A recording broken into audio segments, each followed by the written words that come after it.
Triangulação do círculo. Vamos lá. Vamos. Ora, já aqui estamos todos. Muito bem-vindos ao 15º episódio da Triangulação do Círculo. Eu sou o Daniel Rocha e estou-vos a falar do Porto. Eu sou o Miguel Agramonte e estou a falar-vos de Aveiro. E eu, Max Spencer Donner, e em Faro ainda. Sem Faro ainda foi assim uma coisa muito, triste. Foi em Faro ainda porque isto uma pessoa com o Covid não consegue sair daqui, não é? Não vai lá nenhum. Abatida, uma coisa abatida. É verdade.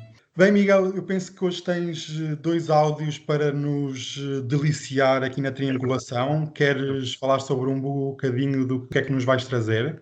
Ora, uma vez que esta semana o Correio dos Ouvintes foram só haters e pessoas odiosas, pessoas que nos querem muito mal e, portanto, não lhes damos voz, porque ou sustentam devidamente as suas argumentações ou não têm espaço neste magnífico podcast.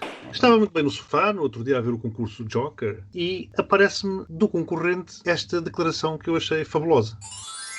Há 2 datas. Ok. Há a data do casamento civil e há do casamento efetivamente. Pronto, ok. O que eu tenho a dizer sobre esse áudio é que aconselho a pessoa a ler a Constituição da República Portuguesa. Eu, por mim, acho que a pessoa também está efetivamente um bocado baralhada. Eu demorei tempo a perceber. Eu demorei algum tempo a perceber. É porque aqui a sul não se fala dessas coisas, portanto isto deve ser alguém do norte.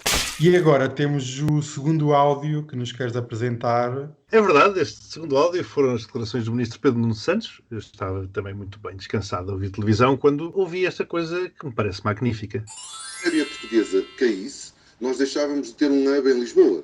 O hub da Península Ibérica era Madrid. Isto é o centro a partir do qual se faziam as ligações aéreas, seja para o resto da Europa, seja para o Atlântico, era feito a partir de Espanha.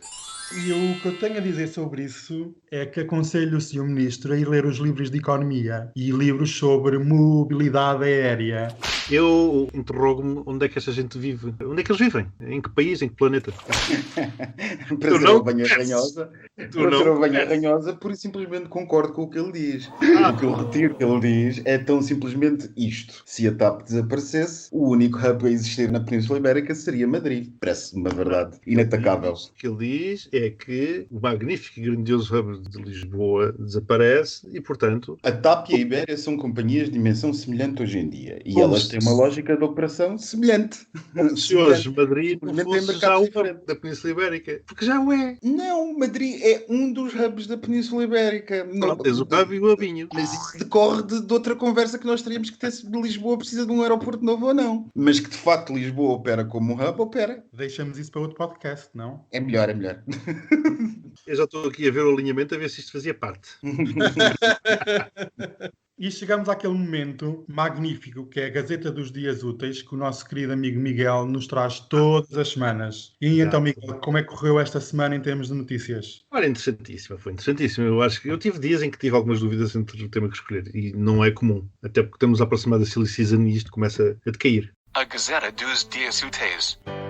A segunda trouxe-nos mais um episódio da telenovela mexicana EDP, com o juiz Carlos Alexandre a suspender António Mexia e Manso Neto das presidências da EDP e EDP Renováveis, respectivamente. Ficaram impedidos de entrar nas empresas, tiveram que entregar os passaportes e a fiança foi fixada em 1 milhão de euros para cada um. Na terça, Bolsonaro, de quem já há muito não falávamos, veio ao público confirmar que padecia de Covid-19. Os sintomas teriam aparecido, mas após tomar um medicamento de hidroxicloroquina, já se sentiu muito melhor. Ficou no ar uma sensação de déjà vu, misto de facada em campanha eleitoral com o internamento do Boris Johnson. Quarta-feira foi quando vimos o arquiteto homofóbico, o José António Fiscal do Anos Alheio Saraiva, ser condenado por defácio da vida privada, na sequência da publicação do livro Eu e os Políticos, o que não pude ou não quis escrever até hoje. Quinta, a palhaçada aumentou quando o rapper Kanye West, anti-vacinas, contra o aborto e fiel seguidor da Bíblia, anunciou a sua candidatura à presidência dos Estados Unidos da América, com o apoio da sua mulher Kim Kardashian e de Elon Musk. Defende ainda que o país deve ser gerido como uma cidade fictícia de Wakanda e tem como vice uma pastora evangélica. Na sexta, foi apresentado o plano de recuperação económica pelo consultor do governo António Costa Silva, que, para além de 10 pontos estratégicos, prevê a recessão em Portugal possa chegar aos 12%. Bem, isto foi uma semana magnífica, porque isto cada semana que passa fica pior. Tenho a dizer que adorei ver o Mexia ser enxovalhado na praça pública. Bravo, pelo menos a justiça fez alguma coisa. O Bolsonaro nem vou comentar, que nem merece comentar. Em relação ao outro senhor do elevador e do livro, devia era cair um livro em cima da cabeça.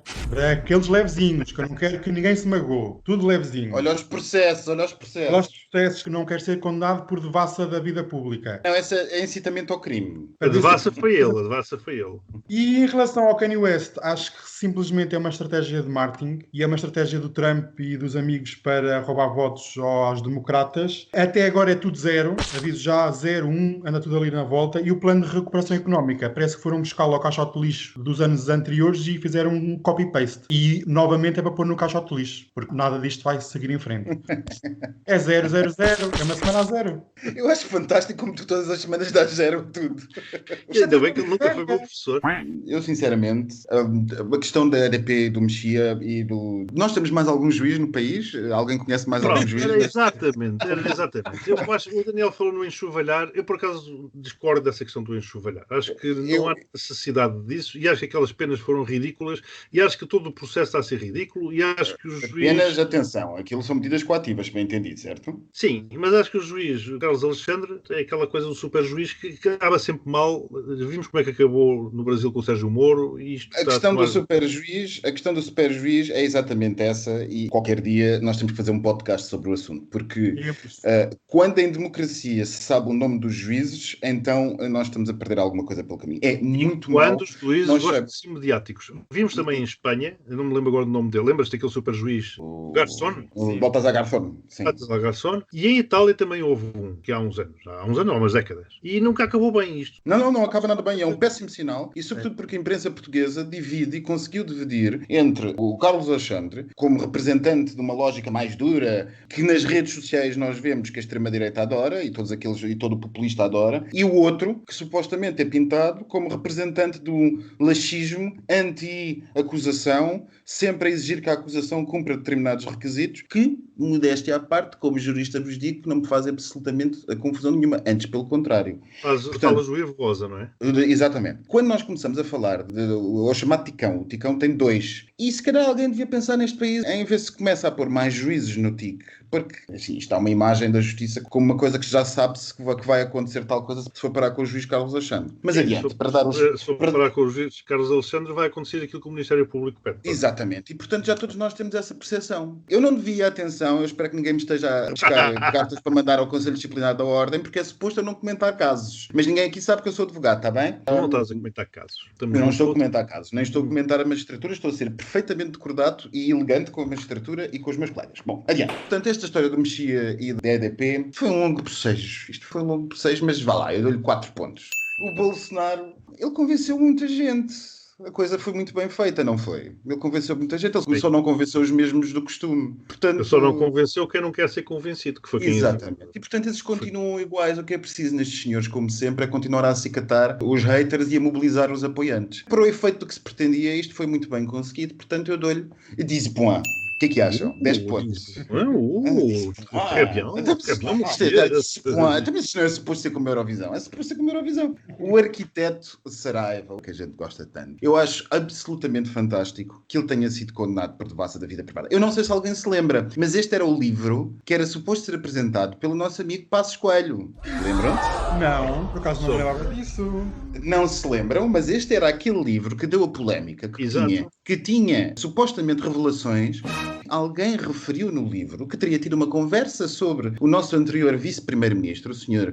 Paulo Portas, e que supostamente nessa conversa com Miguel Portas, o Miguel Portas teria revelado ao escritor, este autêntico Nobel, que o seu irmão tinha algumas dificuldades com o aparelho do CDS-PP porque era homossexual. Portanto, este livro, além de fazer referências a supostas conversas mantidas com pessoas que já morreram e que, portanto, não podem corroborar se o disseram ou não, e é muito suspeito que Miguel Portas tenha falado com o arquiteto Saraiva, Miguel Portas, com o arquiteto Saraiva sobre a orientação sexual do seu irmão, é absolutamente inaceitável que alguém que se prega tão moral faça uma autêntica devassa da vida privada, como fez neste livro, e as coisas não podem ser feitas sem consequências. Portanto, 12 pontos à justiça portuguesa, porque esteve mesmo muito bem nesta condenação, e espero que se mantenha quando houver recurso, que de certeza que vai haver. E havia a questão da Fernanda Câncio. E havia a questão da Fernanda Câncio. Havia variedíssimas questões nesta do livro, mas eu fico-me por esta, porque acho que esta é a mais catalógica. Tem a ver com aquela fixação que ele tem com os homossexuais. Ele tem uma fixação com homossexuais. Lembra-te daquele episódio maravilhoso no Chiado do rapaz que ia no elevador com o cabelo não sei quantos e com o torcicolo e com não sei o quê, e que ele dizia que era claramente homossexual. E escreveu uma crónica, creio que no Expresso. É uma pena que esse rapaz não tenha apresentado uma queixa-crime por tentativa de abuso sexual. Teria sido o melhor que teria feito. O Kanye West, concordo inteiramente com o que vocês disseram. Isto é um stunt para mim, para os republicanos. E o plano de relançamento da economia está cheio de coisas que seriam interessantes, mas que lá está. É o que vocês disseram, já tínhamos visto. Vamos ver o que é que dá. Eu fico muito contente que alguém diga que se tem que espalhar fibra ao país todo, porque eu, em pleno século XXI, na cidade de Faro, não tenho ainda fibra na minha zona. E, portanto, se calhar já seria de pensar nisso. Mas, de resto, tudo é um grandíssimo desejo. Olha, 2 pontos para isto tudo. Temos assistido que, semana após semana, o mundo caminha para um precipício ou para uma gigante bola de fogo, e temos assistido nos últimos meses a uma ação mais agressiva por parte da China para com os seus vizinhos e, em especial, para com Hong Kong. Após semanas de manifestações e protestos que já tínhamos assistido antes da SARS-CoV-2, assistimos agora, nas últimas 2 semanas, a um controle absoluto por parte do regime comunista contra a liberdade de expressão, contra a liberdade de assembleia, e temos visto ações muito mais concretas, que são a detenção, várias ações que levam as pessoas a isolar-se e a fugir da própria cidade de Hong Kong. Deixo aqui o reparo que a fuga de capitais é gigantesca, o que demonstra que realmente há uma grande mudança na cidade. E eu gostaria de vos perguntar se a pandemia apenas acelerou os planos expansionistas da China na região e se assistimos à morte da democracia na região, em específico em Hong Kong, mas também nos vários países que envolvem a China. O que é que os meus queridos amigos têm a dizer sobre isso? Tu, a essa altura, referes aí uma questão do Partido Comunista e das liberdades, que a mim me parece um bocado óbvia. Não conheço nenhum Partido Comunista que seja assim muito compatível com liberdades individuais. Mas, enfim. Pronto. E a China... Qualquer dia, desculpa interromper-te, Miguel, qualquer dia, já não tínhamos ouvintes de direita, agora já não temos. Qualquer dia, só nós é que nos ouvimos. Mas tu conheces, se conhecerem, proponham, mas eu acho que sempre tiveram sérios problemas com isso. O plano da China em relação a Hong Kong, falaste na expulsão de pessoas ou na prisão de pessoas, e eu chamo a atenção para que essa questão tem também a ver com jornalistas estrangeiros que podem ser expulsos caso não estejam a dizer exatamente aquilo que a China quer ouvir. Relativamente à questão do novo coronavírus, eu acho que a China soube esperar pelo momento ideal para tomar esta atitude. Já queria ter tomado há muito tempo. É uma atitude que não poderia ser tomada antes, julgo que são 50 anos, corrijo-me, Max, se eu estiver errado. Creio que é 50 anos, sim. Após a transmissão do território do Reino Unido à China, eles naturalmente anteciparam-na, porque aquela questão de um país com 2 regimes foi uma coisa que nunca lhes agradou, e portanto, quanto mais cedo eles terminassem com isso, quanto mais cedo eles pusessem um país com um regime único, melhor. Tentaram fazer no passado recente, como viram, com aquelas manifestações sem sucesso, e agora tiveram a ocasião perfeita, que foi precisamente toda a crise sanitária a nível mundial, a pandemia, que lhes deu o encobrimento necessário para, pela calada, ou pelo menos para quando os países estão mais preocupados com outras coisas, poderem fazer aquilo. Naturalmente que isto está em linha com, como tu dizes, para já eu não lhe chamaria a tentação expansionista, eu diria quase de integração. Enfim, Macau já não é uma questão, mas Taiwan, ou Formosa, Taiwan era a China. Exato. antes da grande confusão. Portanto, Uma grande confusão. Pois, antes da grande confusão. Vai ser simpático. Quando o Partido Comunista Chinês se soube instalar, e portanto em Taiwan, ou Formosa, vamos chamar o nome que tem direito em português, na Formosa eles ficaram com a China, aliás, eles mantêm a bandeira original, etc. E realmente a Formosa funciona maravilhosamente. Eu adoro aquilo. O casamento entre homossexuais é mais do que permitido. Aliás, o mundo LGBT na Formosa é fantástico. Taipei tem um ambiente excelente. É nada comparável com a China continental, chamemos-lhe assim. Mas a Formosa, ou Taiwan, tem um acordo com os Estados Unidos. Taiwan não é representada nas Nações Unidas porque, quando da grande confusão, uma vez mais, a China comunista ficou com o assento e Taiwan retirou-se. Uma vez mais, não sei se um dia a China continental resolver também fazer à Formosa aquilo que está a fazer a Hong Kong, sinceramente não sei o que é que poderá acontecer. A Formosa é altamente militarizada. Boa força aérea, uma vez mais tem um acordo com os Estados Unidos, mas sinceramente não sei do que é que isso servirá, ou se servirá de alguma coisa. Não sei se os Estados Unidos se arriscam a começar uma terceira guerra mundial caso a China resolva dizer que a Formosa é sua. Tocando nesse tema de Taiwan, que é um tema bastante interessante, é engraçado dizer o seguinte, que é, parece-me que os democratas são mais aplicados na defesa de Taiwan do que os republicanos, por paradoxal que isto possa ser. Porque os republicanos americanos, neste momento, são isolacionistas e menos falcões internacionalistas como eram os seus antecessores. Trump e os seus acólitos, se reeleitos, nunca iniciariam uma troca de argumentos para lhe chamar uma coisinha suave com os chineses, justamente porque os nacionalistas americanos que estão à volta de Trump neste momento, veem um mundo como dividido, não tanto como o domínio norte-americano que até Bush talvez se visse, mas um mundo à visão de machistas. Portanto, esta é a minha cotada, aquela é a tua cotada, acolá é a cotada dos russos. Portanto, os chineses ficam com esta zona, eu, americano, fico com esta zona, os russos ficam com outra e eu estou-me literalmente a lixar para tudo o que se passa. Eu não estou a ver os americanos a fazer o que quer que seja para ajudar os americanos, com Trump, para ajudar Taiwan. Antes, pelo contrário. Porque a retórica anti-chinesa da administração Trump é apenas isso, e só. Retórica, nada mais. O que nós temos visto nas negociações é que os chineses levam sempre a sua e conseguem ter sempre muitas mais vantagens nas negociações com Trump, o deal maker, do que propriamente outra situação. Portanto, não estou a ver e a sorte de Taiwan vai depender de quem ganhar as eleições. É assim que eu vejo o assunto. Mas relativamente a Hong Kong, parece-me, eu não sei se vocês concordarão comigo aqui, parece-me que a China não tinha interesse nisto.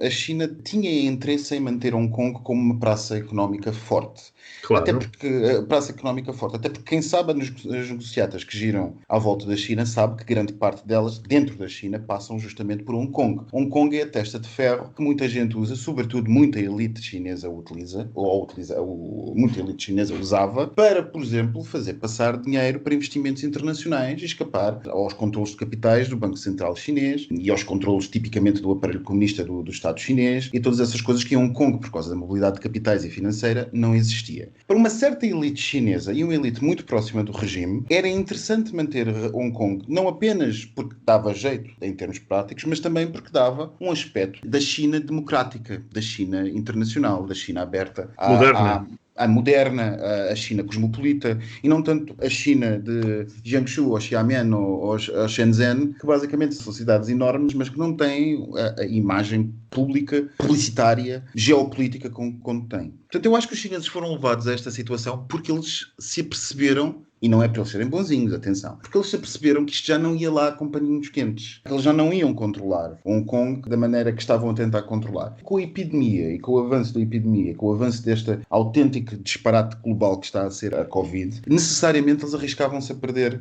o controle sobre a cidade e, por conseguinte, a manchar a imagem da superpotência chinesa de uma maneira irremediável. Não digo que não haja interferências externas, mas valem o que valem e significarão o que significam. O que é perceptível é que a campanha de manipulação dentro da China continental sobre o que se está a passar em Hong Kong é absolutamente avassaladora. Se nós perdermos tempo a olhar para a imprensa chinesa, a ler o que é que eles dizem sobre o que é que se está a passar em Hong Kong, dá a impressão que a cidade está cheia de mercenários ocidentais a acicatarem, a agitarem tudo contra o poder da China. Portanto, isto acaba por ser um bocado, respondendo diretamente ao que o Daniel estava a dizer, isto acaba por ser o símbolo do mundo pós-Covid. ainda que tenha começado antes, acaba por ser o símbolo do mundo pós-Covid, que é o mundo em que os países vão fechar cada vez mais sobre os seus próprios interesses, não vão admitir interferências externas e vão ser cada vez mais radicais na defesa dos seus interesses. Se forem ditaduras como a China, isso vai dar no que nós estamos a ver. Penas de prisão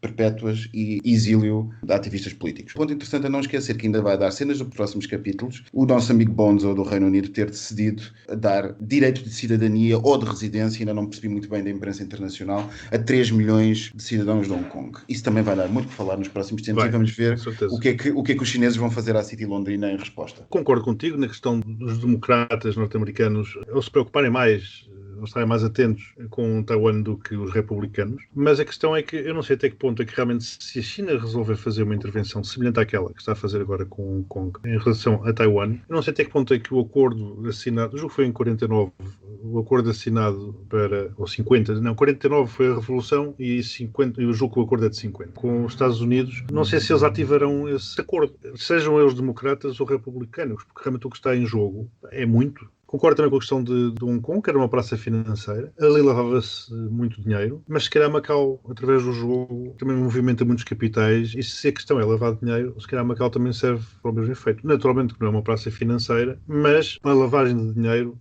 é muito bom. Chama só a atenção que, se calhar, o Reino Unido poderá vir a ser uma Hong Kong europeia. Temos uma Hong Kong às portas da Europa no futuro, onde teremos uma praça financeira forte e onde, olha, agora utilizando um termo que é muito caro aos comunistas, ou por onde o grande capital passará. Mas eu queria fazer só um comentário, eu não te interrompi há bocado, mas a questão de Taiwan e a questão dos americanos cumprirem acordos, eu acho que o que nós vimos nos últimos 4 anos, parece-me evidente que os americanos não cumprem acordos. A nova ordem internacional mostra que quem manda na América neste momento não está disposto a cumprir tratados. E depois, convenhamos, há um precedente. É verdade que há um acordo, ou que há um entendimento entre Taiwan e os Estados Unidos, mas não nos esqueçamos de Nixon e de Kissinger, e como se recusaram a reconhecer Taiwan como país. Lembram-se? Lembram-se? Portanto, a primeira facada nos resistentes de Taiwan já tem 40 anos. E começou com a Realpolitik de Kissinger e com Nixon. Por isso é que eu digo que, efetivamente, não sei até que ponto é que aquele acordo vale tanto quanto possa parecer. Quanto àquilo que estavas a dizer, que na nova ordem mundial os Estados Unidos se estarão a borrifar para os acordos, eu acho que vai ser uma tendência geral, não vão ser só os Estados Unidos. Eu acho que na nova ordem mundial pós-Covid, todos os países vão estar a borrifar para os acordos. Aliás, isso já se começa a ver agora com as famosas listas vermelhas e os aliados antigos e tudo o resto. Cada país põe os outros na sua lista, de países que têm que fazer quarentena quando entram. Portanto, a questão dos acordos e de outro tipo de compromissos entre os países, acho que está já neste momento posto em causa e já ninguém o está a cumprir. Estou a falar ainda a um nível muito superficial, mas que eu creio que será uma tendência que será aprofundada. Sobre este tema, acredito piamente que estas detenções dos manifestantes e este controle maior sobre a cidade tem muito a ver também com o consumo interno. A posição do presidente chinês foi um bocadinho posta em causa com o manobrado da pandemia e isto serve para consumir internamente, a dizer que não, o presidente tem mão e ordem sobre todo o território chinês. E como o Max estava a falar, assistimos cada vez mais a uma Realpolitik, que é... Ela está de volta. Ela já é antiga e ainda voltando ao ponto que estavas a falar sobre o isolamento norte-americano, que os republicanos estão cada vez mais a enverdar, no século XIX, com a doutrina Monroe, que era Estados Unidos, área de influência e o resto era o mundo, não queriam saber. E eu acredito piamente também que os democratas estão a entrar nesse caminho, que é reconstruir o território norte-americano e deixar de parte o mundo. Mas isso dá para outro podcast, estamos agora a falar da China. Por mais que países como o Reino Unido possam ameaçar que vão receber os refugiados, os exilados de Hong Kong, acho que isso é o mínimo possível, é o mínimo que se pode dizer, visto que Hong Kong pertenceu ao Reino Unido e como império que eles ainda acham que são, tem uma palavra a dizer. Mas toda a gente precisa do mercado chinês para sobreviver. A China é uma das maiores economias mundiais e a Realpolitik entra aqui. Todos os países ocidentais, o bloco ocidental em si, precisa da China para vender os seus produtos. E se tiverem uma posição muito agressiva contra a posição chinesa em Hong Kong, a China vai retaliar e vai vedar o mercado chinês às empresas dos países no qual eles estão a competir. Acho que não se vai passar nada. Simplesmente eles vão absorver Hong Kong, Macau e Taiwan, porque eu não acredito que comece acontece uma guerra mundial por causa de uma ilha. Pronto, mas estaremos aqui para ver se realmente isso acontece ou não. Só uma nota, Daniel. Agora, tu disseste que a China era uma das maiores economias mundiais, e efetivamente assim é, mas não é só uma das maiores economias mundiais. É a segunda maior economia mundial e, se calhar, este ano passa a ser a primeira. Vamos ver como é que corre a questão dos Estados Unidos. A China já tem exercido a sua influência nos países ocidentais. Por exemplo, vemos em Hollywood, que é um setor norte-americano muito permeável ao capital chinês, porque muitos dos filmes e o mercado chinês de cinema é um dos maiores do mundo. Estamos a assistir cada vez mais a marcas de luxo, cinema, a vários setores, assim que recebem um telefonema de algum embaixador ou de algum dirigente chinês, baixam a bola e mudam as coisas. Que é o caso de vários filmes que foram alterados para satisfazer a vontade chinesa, porque os chineses ameaçam que, se fizerem alguma coisa contra a China, vedam o acesso a filmes de Hollywood. E isso representa o quê? Menos receitas. E vivemos num período de crise económica e social e ninguém quer ainda agravar mais a situação onde estamos. Por isso, todos vão pôr-se de joelhos para com a China. A China, neste momento, manda. E quem manda, pode. Faça isso, eu começo a temer pelo futuro do nosso podcast. Ainda vamos ter um e-mail do embaixador chinês a dizer que não pode ser, temos que mudar a atitude perante a China. Eu só queria acrescentar uma coisa ao que tu disseste. Hollywood sempre foi e sempre será assim. Agora são os chineses. Há uns tempos era porque não se podia ter comunistas nem gente que fosse identificada com comunistas, porque senão perdiam receitas. Depois foi não se podia ter gente negra porque senão perdiam receitas nos Estados do Sul. Exato. Depois foi, enfim, Hollywood... E os gays? Os galãs Hollywood, que eram homossexuais, tudo no armário. Portanto, Hollywood sempre foi permeável ao fator dinheiro. Temos cada vez assistido mais, nestas últimas semanas, e então nesta última semana, acima de tudo, a utilização da pandemia, ou a desculpa da pandemia, como uma arma de arremesso político, económico e social. Como o Miguel há pouco falou, das tais listas vermelhas de retaliações, etc. E temos vivido tempos de medo, de desconfiança e de nacionalismo económico. E temos assistido cada vez mais em países, por exemplo, como os Estados Unidos com a Trump e o Bolsonaro no Brasil, que são apenas dois exemplos, uma total desgovernança nos seus países, nas suas relações externas. E temos assistido realmente às tais retaliações entre países que ameaçam uns aos outros, fazem parte do mesmo bloco, mas ameaçam uns aos outros. E eu penso que nós estamos a entrar numa época que é o salve-se quem puder. É assim ou tem outra posição contrária ao meu pessimismo? Começa tu, Miguel, que tu és o otimista da zona. Eu acho que a Covid, a questão da pandemia, que já deixou de ser, apesar de que aparentemente as pessoas ainda estão muito focadas na história sanitária ou na questão sanitária, isto já passou por um nível mais complexo. E também não tem já a ver com a questão económica, financeira. Isto está já no nível das relações diplomáticas, das relações internacionais entre países, que é o que normalmente acontece quando alguns países ficam enfraquecidos, outros ficam fortalecidos, e este fortalecimento ou enfraquecimento pode ser real ou não, e eu depois já vou explicar o que eu quero dizer com isto, mas começa-se a usar esse tipo de argumentação ou de situação, como é neste caso a Covid, como arma de arremesso, como tu bem disseste. Se nós olharmos para as Américas, o que eu vejo é um enfraquecimento, é um suicídio quase. A Covid está a fazer com que os Estados Unidos, o Brasil no caso é um suicídio diferente, mas nos Estados Unidos, eu já disse isto há muitos episódios, os Estados Unidos têm-se vindo permanentemente a retirar do palco internacional. Aliás, a última retirada foi da Organização Mundial da Saúde. E com este retirar, vão deixando um vácuo que naturalmente vai sendo ocupado por outros Estados, nomeadamente a China. O que a mim me parece é que toda aquela influência, o soft power que os Estados Unidos vinham exercendo com outras administrações, em que eles efetivamente lideravam, vamos ver, isto no tempo do Obama, por exemplo, seria impensável. O Obama possivelmente teria a sua administração a liderar toda esta luta coordenada à pandemia. E isso não está tudo a acontecer. Muito pelo contrário. É isso que eu chamo o suicídio dos Estados Unidos. O Brasil, a mesma coisa, só que o Brasil, além de estar a suicidar, está a pôr em causa os seus recursos naturais, ou seja, está a possibilitar o acesso aos seus recursos naturais, nomeadamente à água, a empresas privadas, que é aquilo que as pessoas sempre quiseram explorar naquele país. Portanto, ele está a dar a possibilidade de empresas explorarem água, petróleo, todas as riquezas da Amazónia e, uma vez mais, aproveitando as fraquezas que a pandemia vai gerando, porque, naturalmente, as pessoas estão distraídas, entre aspas, estão preocupadas com aquilo que, efetivamente, as perturba no dia-a-dia, que é não terem dinheiro. Na Europa, vemos esta descoordenação completa, quer dizer, vemos estas listas vermelhas que nada têm a ver com o Partido Comunista. Eu estou com algum problema com o Partido Comunista. Portugal faz uma, o Reino Unido faz outra, a Bélgica faz outra, a Estónia faz outra. Mas onde é que está aqui, uma vez mais, uma política europeia integrada que faça...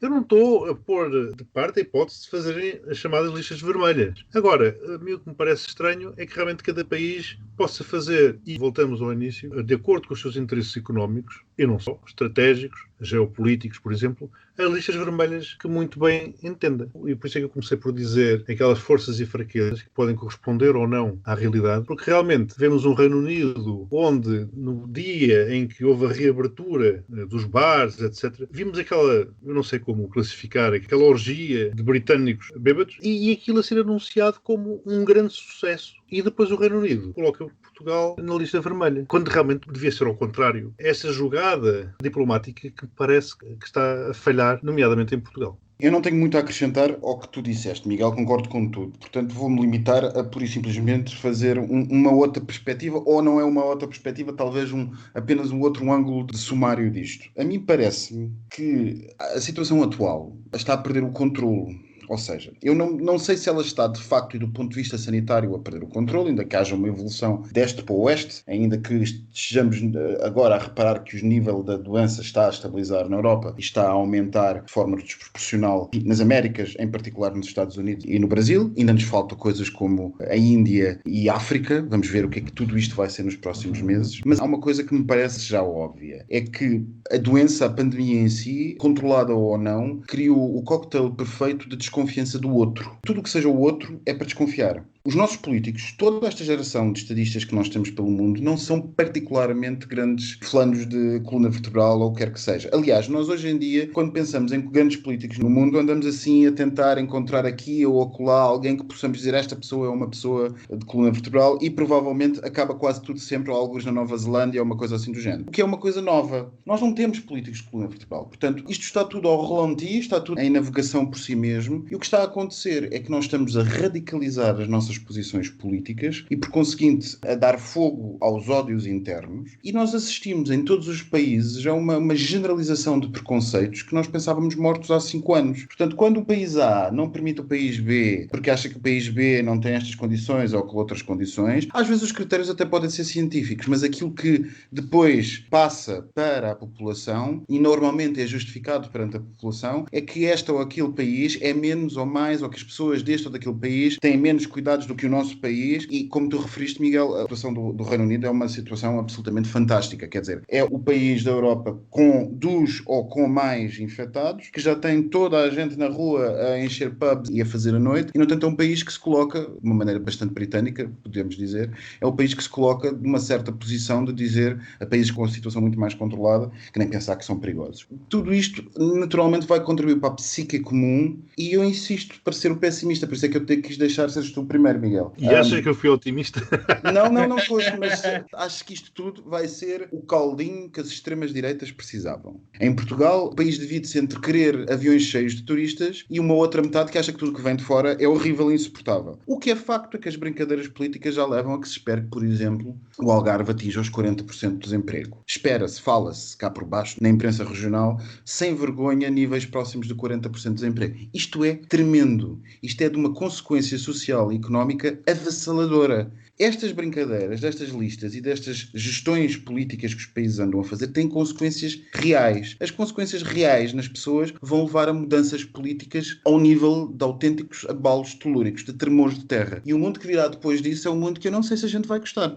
A pandemia apenas revelou a fragilidade de todo o sistema político e todo o sistema económico nos blocos ocidentais, principalmente nos países que se aclamavam como grandes defensores da democracia e grandes defensores das liberdades dos cidadãos. E isto é tudo apenas uma desculpa para prosseguir agendas que não colhiam simpatias no mundo democrático. Que nós podemos ver que o nacionalismo económico está instalado em vários países. Há 3 meses atrás era impensável falarmos de nacionalismo económico instalado, mas, no entanto, ele está. E temos visto cada vez mais que o sistema chinês político e económico é cada vez mais apelativo para muitos outros países que, há uns meses pensavam, isto eu não posso... Exatamente. Este caminho vai-me trazer dissabores no meu próprio país. Mas, no entanto, há países a seguir esse próprio caminho de vigilância, de nacionalismo económico, de só há uma verdade e o resto não interessa. Assistimos realmente à morte do sistema internacional vigente. E, neste momento, sem ordem internacional, isto é, vivemos num mundo em desordem internacional, ainda está para chegar uma nova ordem, e aquilo que eu vejo é que a nova ordem terá sempre uma mão da China e terá sempre os princípios chineses como base daquilo que será um novo mundo, que digo já que não é nada risonho nem nada cor-de-rosa.